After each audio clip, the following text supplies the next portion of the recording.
बिस्मिल्लाहिर्रहमानिर्रहीम। peace2tutor.com में खुशामदीद। Viewers, अपने इस चैप्टर में हम देखेंगे कि हम अपने गुड्स या अपने सर्विसेज को जब अपने कस्टमर्स को सेल करते हैं तो उसको हम किस तरह से अपने पीस2 अकाउंटिंग सॉफ्टवेयर में रिकॉर्ड करते हैं। तो पहले हम देखेंगे कि हम अपनी गुड्स को जब सेल आउट करते हैं तो उस सेल को हम किस तरह से रिकॉर्ड करते हैं। सेल करने से पहले अगर आपने गुड्स क्रेडिट पर सेल करनी है तो डेफिनेटली आपको अपने डेटर्स अकाउंट्स क्रिएट करने होंगे, उन लोगों के अकाउंट्स क्रिएट करने होंगे, उन लोगों की एक लिस्ट बनानी होगी जिन्हें आप उधार पे गुड्स सेल करते हैं। तो इसके लिए व्यूअर्स हम सबसे पहले मेंटेन के मेन्यू में से डेटर्स को सिलेक्ट करेंगे, कस्टमर्स या प्रॉस्पेक्ट्स को सिलेक्ट करेंगे और अपने कस्टमर्स की एक लिस्ट तैयार करेंगे जिन्हें हम उधार पर चीज़ें बेचते हैं। बिल्कुल वेंडर्स ही की तरह उसी से मिलता जुलता हमारा ये प्रोसीजर है जिसमें हमें अपने कस्टमर का आईडी, उसका नाम और उसकी कॉन्टैक्ट इन्फॉर्मेशन, सेल्स डिफॉल्ट वगैरह एंटर करने हैं। सबसे पहले हम कस्टमर आईडी एंटर करते हैं। यहाँ पे व्यूअर्स मैं अपने कस्टमर का नाम ही बतौर कस्टमर आईडी जो है यूज़ करूँगा। तो गैलेक्सी कंप्यूटर जो है ये हमारी शॉप है जो हमसे गुड्स परचेज करते हैं और नेम भी इनका गैलेक्सी कंप्यूटर है, तो मैं वही नाम और वही कस्टमर आईडी जो है वो यूज़ कर रहा हूँ। उसके बाद व्यूवर्स आपको कांटेक्ट में उस शख्स का नाम लिखना है जिस शख्स से आप कांटेक्ट करते हैं। तो मिस्टर हसन मैं यहाँ पे एंटर कर देता हूँ, उस शख्स का नाम है। बिल टू एड्रेस, किस एड्रेस पे हमें बिल भेजना होता है तो यहाँ पे उनका जो है वो एड्रेस लिखेंगे जिस एड्रेस पे हम उनको बिल भेजते हैं। तो यहाँ पे मैं फिक्टिशियस एड्रेस एंटर करता हूँ व्यूवर्स।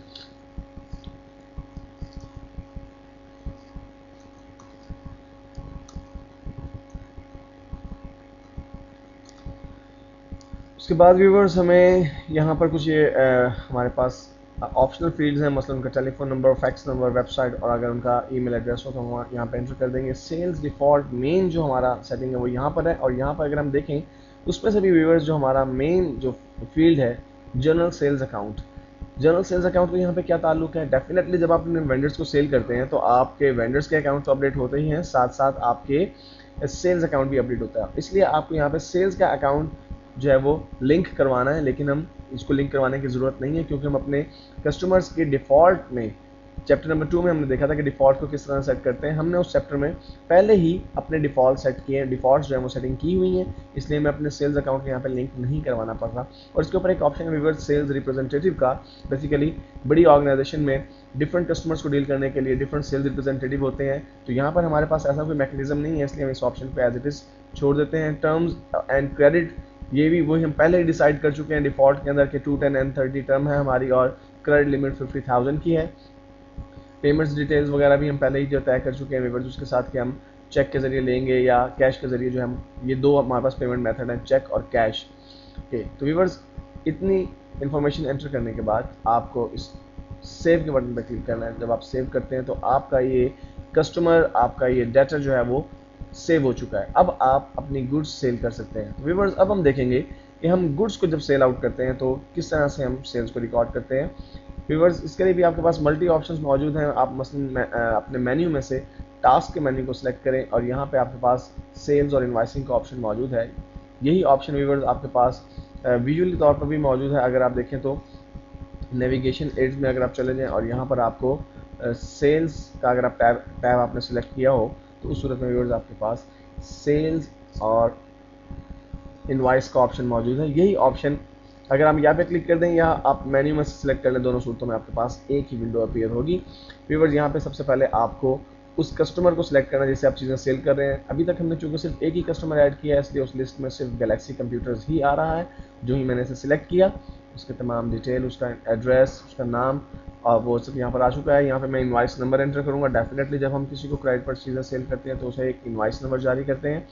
शिप वाया यानी हम उसको चीज़ें कैसे भेज रहे हैं, एयरबाउंड के ज़रिए भेज रहे हैं, कोरियर के ज़रिए भेज रहे हैं या हैंड डिलीवर। तो यहाँ पे हम चीज़ें उसे हैंड डिलीवर कर रहे हैं क्योंकि वो हमारी मार्केट में ही उसकी शॉप है, तो इसलिए हम यहाँ पे अज्यूम करते हैं कि वो हैंड डिलीवरी के ज़रिए ही चीज़ें लेकर जा रहे हैं। उसके बाद व्यूअर्स हमें क्वांटिटी डिसाइड करनी है कि हम क्या चीज़ कितनी क्वांटिटी में बेच रहे हैं। तो हम अज्यूम करते हैं कि वो हमसे 2 यूनिट लेकर जा रहा है ब्लैक LCDs के, इसलिए मैंने आइटम में से ब्लैक LCD को सिलेक्ट किया और क्वांटिटी में 2 का नंबर एंटर किया और यहाँ पे मैं नरेशन लिख सकता हूँ सोल्ड टू ब्लैक LCDs।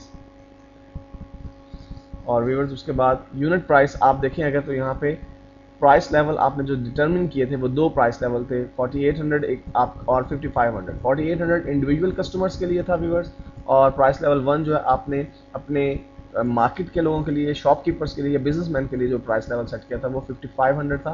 तो मैं 4800 था, मैं उसे 4800 को सिलेक्ट करता हूँ। और व्यूअर्स दूसरी आइटम जो हमसे परचेज कर रहे हैं, हम अज्यूम करते हैं कि 2 यूनिट्स वो हमसे वाइट एलसीडी के परचेज कर रहे हैं, तो वाइट एलसीडी को मैं सिलेक्ट करता हूँ और यहाँ पे नरेशन में लिख देता हूँ सोल्ड टू वाइट एलसीडीज। और व्यूअर्स यहाँ पे वाइट एलसीडी के हवाले से भी हमारे पास दो किस्म के प्राइसेस जो हैं वो मौजूद हैं, 5200 और 4400। तो मैं 4400 को इसको सिलेक्ट करता हूँ क्योंकि 4400 मैंने वो प्राइस जो है लेवल सेट किया था जो कि हमारे शॉपकीपर्स या बिजनेसमैन के लिए था। और उसके बाद व्यूअर्स मुझे जस्ट सेव के बटन पे क्लिक करना है, और जो ही मैंने इसे सेव पे क्लिक किया हमारी ये इनवॉइस सेव हो चुकी है। और अब हम ये देखेंगे कि क्या इस इनवॉइस को रिकॉर्ड करने से हमारे फाइनेंशियल रिपोर्ट्स, हमारे लेजर्स अपडेट हो चुके हैं। अगर देखा जाए तो इस ट्रांजैक्शन से हमारे कौन कौन से अकाउंट्स या फाइनेंशियल रिपोर्ट्स इफेक्ट होंगी। व्यूअर्स एक तो हमारी सेल्स का अकाउंट इफेक्ट होगा, इसलिए हमारी इनकम स्टेटमेंट में हमारी सेल्स जनरेट हो रही होगी, तो हम फाइनेंशियल रिपोर्ट्स में जाके इनकम स्टेटमेंट को चेक करेंगे। सेकेंडली हमारा जो डेटर अकाउंट है यानी अकाउंट रिसीवेबल वो इफेक्ट होगा, तो उसके अकाउंट में हमें जो है वो रकम नज़र आनी चाहिए। थर्डली वही डेटर जो है हमारे पास बैलेंस शीट में भी नज़र आएगा, क्योंकि डेटर्स हमारे एसेट हैं तो बैलेंस शीट में एसेट साइड पे हमारे डेटर्स जो है वो रिकॉर्ड हो जाना चाहिए। फोर्थली हमारी जो है इन्वेंट्री को रिड्यूस होना चाहिए, क्योंकि जब हमने मर्चेंडाइज इन्वेंट्री सेल कर दिया तो हमारी इन्वेंट्री यूनिट्स डेफिनेटली डिक्रीज हो गए। तो हम इन तमाम रिपोर्ट्स को एक एक करके चेक करते हैं। रिपोर्ट्स के मेन्यू में से आप कोई भी रिपोर्ट को सिलेक्ट कर लें, मसलन मैं इन्वेंट्री को पहले सिलेक्ट कर लेता हूँ, और इसमें से मेन कैटेगरी में से व्यूअर्स हमारे पास जो सब कैटेगरीज हैं, इन्वेंट्री स्टॉक स्टेटस रिपोर्ट को मैं सिलेक्ट करता हूँ। और देखिए व्यूअर्स अब हमारे पास जो स्टॉक स्टेटस है वो कुछ यूँ है कि ब्लैक एलसीडी इस वक्त हमारे पास 5 बची हुई हैं और 6 एलसीडी जो है वो हमारे पास वाइट है। अगर आपको याद हो तो हमने जब 10 एलसीडीज परचेज की थी, उन 10 एलसीडीज में से व्यूअर्स 3 एलसीडीज हमने जो है वो ब्लैक वापस कर दी थी और 2 एलसीडीज हमने जो है वाइट एलसीडीज वापस की थी। इसका मतलब है कि हमारे पास उस रिटर्न के बाद जो एलसीडीज ऑन हैंड थी उनमें से अब ये यूनिट जो हमने सेल किए हैं वो लेस हो चुके हैं। तो इन्वेंट्री तो व्यूअर्स हमारी अपडेट हो चुकी है। इसके साथ साथ मुझे अपने अकाउंट रिसीवेबल को भी चेक करना है, तो मैं अकाउंट रिसीवेबल की कैटेगरी को देखता हूँ और यहाँ से अपने कस्टमर्स लेजर्स को सिलेक्ट कर लेता हूँ। और व्यूअर्स देखिए गैलेक्सी कंप्यूटर्स के नाम से मेरा एक ही कस्टमर चूँकि अभी ऐड किया है और 18,400 डेबिट अमाउंट उससे हमने वसूल करनी है, यानी हमारे कस्टमर का लेजर भी फौरी तौर पे जो है वो अपडेट हो चुका है। और लास्ट दो चीज़ें जो है व्यूअर्स हमें फाइनेंशियल स्टेटमेंट्स में इनकम स्टेटमेंट और बैलेंस शीट चेक करनी है। तो पहले हम बैलेंस शीट को देख लेते हैं। तो व्यूअर्स अगर आप बैलेंस शीट में देखें तो आपकी इन्वेंट्री की वैल्यू रिड्यूस होकर 42,200 रह गई है और आपके अकाउंट रिसीवेबल 18,400 हैं। और अगर आप यहाँ पे मैग्नीफायर करें और इसे डबल क्लिक करें तो फौरी तौर पे आपके डेटर को अकाउंट को शो करेगा वो। इसका मतलब है कि हमारे ये एसेट्स में भी इजाफा हो चुका है, इन्वेंट्री का एसेट कम हो चुका है और अकाउंट रिसीवेबल का एसेट बढ़ चुका है। और अगर हम इनकम स्टेटमेंट को देखें व्यूअर्स इस वक्त, तो हमारे पास स्टैंडर्ड इनकम स्टेटमेंट में सेल्स या रेवेन्यू जो है वो जनरेट हो चुकी है 18,400 से। इसका मतलब है व्यूअर्स कि हमारा ये ट्रांजैक्शन, हमारी ये सेल बिल्कुल ठीक तरीके से ना सिर्फ रिकॉर्ड हो चुकी है बल्कि इसने तमाम हमारे फाइनेंशियल रिपोर्ट्स और लेटर्स को भी इफेक्ट कर दिया। व्यूअर्स इसके बाद सम टाइम हम ऐसा होता है कि सिर्फ गुड्स ही नहीं सेल करते बल्कि अपनी सर्विसेज को भी सेल करते हैं। तो अब हम ये देखते हैं कि अगर हम अपनी सर्विसेज सेल करते हैं तो उसे हम किस तरह से रिकॉर्ड करते हैं। व्यूअर्स मिसाल के तौर पे हम ना सिर्फ कंप्यूटर के पार्ट्स बेचते हैं बल्कि हम कंप्यूटर को रिपेयर भी करते हैं, तो उस सूरत में डेफिनेटली हमारी एक रेवेन्यू का अकाउंट हमें और बनाना पड़ेगा अपने चार्ट ऑफ अकाउंट में, जो कि हमारा कंप्यूटर रिपेयर रेवेन्यू अकाउंट होगा। तो हम देखते हैं कि हम अपने रेवेन्यू अकाउंट को बनाने के बाद किस तरह से अपनी सर्विसेज रेवेन्यू को रिकॉर्ड करते हैं।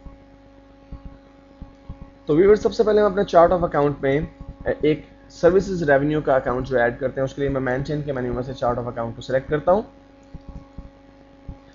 और अकाउंट आईडीज में मैं 4000 की कैटेगरी को सिलेक्ट करूंगा क्योंकि हमारी इनकम का अकाउंट होगा और इनकम के जो हमारे पास अकाउंट आईडीज का स्टैंडर्ड है वो है 4000 से लेकर 4999 तक, इसलिए मैंने इसे 4002 अकाउंट आईडी दिया और इसका मैं नाम रखता हूँ रिपेयर सर्विस रेवेन्यू।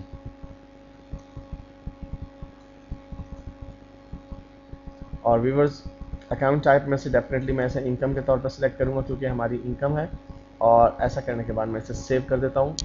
अब मैं जर्नल एंट्री की मदद से अपनी रेवेन्यू को रिकॉर्ड कर सकता हूँ। मिसाल के तौर पे हमने कस्टमर के लिए उसका कंप्यूटर रिपेयर किया है और उससे हमने 5000 जो है वो एज रिपेयर चार्जेस वसूल किए हैं।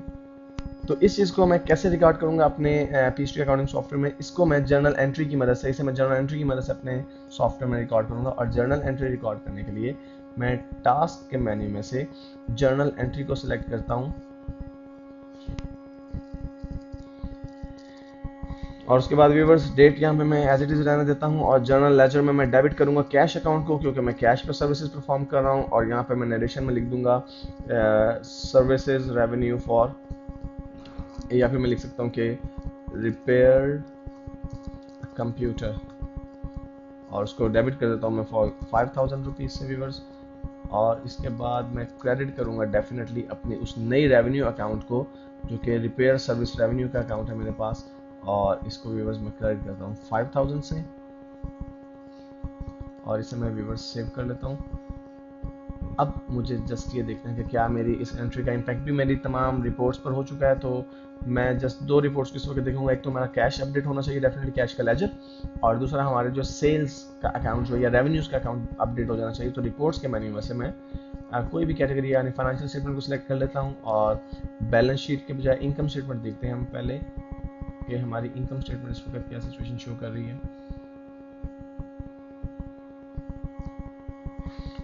तो व्यूअर्स आप देखिए कि हमारी इनकम जो है वो बढ़ चुकी है। अब हमारी रेवेन्यूज में आप देखें 3 रेवेन्यूज नजर आ रही हैं, sales revenue, repair services revenue और फिर डिस्काउंट रिसीव्ड रेवेन्यू।